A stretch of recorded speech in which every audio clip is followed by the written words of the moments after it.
মুকুন্দপুর জঙ্গলে টুনি তার মেয়ে মুনিকে নিয়ে বাস করত।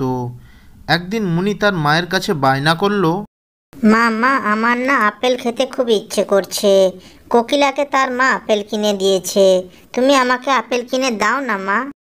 মুনির এমন কথা শুনে টুনি বলতে লাগলো, মারে আমরা তো খুব গরিব, আমাদের নুন আনতে পান্তা ফুরায়, আমি তোকে কিভাবে আপেল কিনে দেব বল। আমাদের সেই সামর্থ্য নেই রে মা, তুই রাগ করিস না। আপেল না পেয়ে মুনি ভীষণ কষ্ট পেল।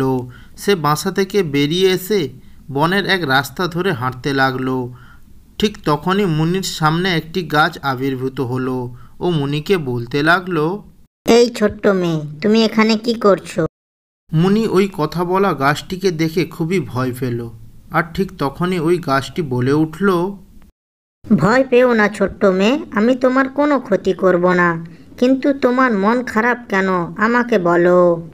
আমি মায়ের কাছে আপেল খেতে চেয়েছিলাম, কিন্তু মা আমাকে কিনে দেয়নি, তাই আমার মন খারাপ। ঠিক আছে ছোট্ট মেয়ে, তুমি এখন তোমার বাসায় ফিরে যাও। কাল সকালে তুমি তোমার মাকে নিয়ে এখানে আসবে আর আমাকে ডাকবে, আমি তোমায় সাহায্য করব। এরপর মুনি তার বাসায় ফিরে আসে ও তার মাকে বলতে থাকে, মা আমি জঙ্গলে গেছিলাম, একটা অদ্ভুত গাছের সঙ্গে আমার দেখা হয়েছে।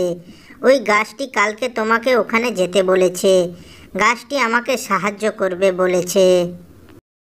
কি বলছিস মুনিমা, সত্যি নাকি? তাহলে তো অনেক ভালো হবে, আমাদের তো আর কষ্ট থাকবে না।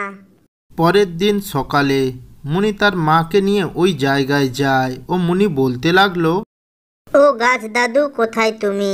তুমি না বলেছিলে মাকে নিয়ে আসতে, আমি মাকে নিয়ে এসেছি, তুমি কোথায়, দেখা দাও। মুনি গাছটিকে ডাকা মাত্রই ওই গাছটি ওখানে প্রকট হয় ও মুনিকে বলতে থাকে, শোনো ছোট্ট মেয়ে, আমি তোমাদের কষ্টটা বুঝি। আমি এই জঙ্গলে কাউকে কষ্টে দেখতে পারি না, তাই আমি তোমাদের সাহায্য করতে চাই। তোমরা আমার ডাল থেকে আপেলগুলো পেড়ে নাও। এরপর টুনি ও মুনি মিলে আপেলগুলো পেড়ে নেয়। আপেল গাছটি বলতে লাগলো, তোমরা প্রতিদিন এসে আমার কাছ থেকে আপেল নিয়ে যাবে ও সেগুলো বাজারে বিক্রি করবে, এতে তোমাদের অভাব অনটন কেটে যাবে। এরপর টুনি ও মুনি মিলে ওই আপেলগুলো নিয়ে বাসায় ফিরে আসে ও তারপর থেকে তারা প্রতিদিন ওই আপেল গাছটি থেকে আপেল নিয়ে এসে সেগুলো বাজারে বিক্রি করতে নিয়ে যেত ও ভালো পয়সাও পেত। এইভাবে বেশ কিছুদিন কেটে গেল।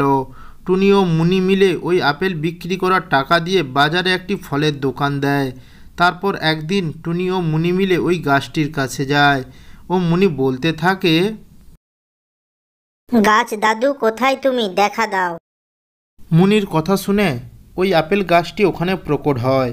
আপেল গাছটিকে দেখে টুনি বলতে লাগলো, আপনি আমাদের অনেক সাহায্য করেছেন, আপনার দেওয়া ওই আপেল বিক্রি করে আমরা যে পয়সা পেতাম, ওই পয়সা দিয়ে আমরা বাজারে একটা ফলের দোকান দিয়েছি। আপনি সাহায্য না করলে আমরা কিছুই করতে পারতাম না। আমাদের সাহায্য করার জন্য আপনাকে অসংখ্য ধন্যবাদ। টুনির কথা শুনে ওই গাছটি বলতে লাগলো, তোমাদের কথা শুনে আমার খুবই ভালো লাগলো, যাও তোমরা এবার বাসায় ফিরে যাও। এরপর ওই গাছটি ওখান থেকে অদৃশ্য হয়ে গেল। টুনি ও মুনি দুজনেই বাসায় ফিরে এলো। তারপর থেকে ওরা দুজনে ওই জঙ্গলে সুখে শান্তিতে বসবাস করতে লাগলো। ভিডিওটি যদি ভালো লেগে থাকে তাহলে ভিডিওটিতে একটি লাইক করে চ্যানেলটি সাবস্ক্রাইব করবেন। ধন্যবাদ।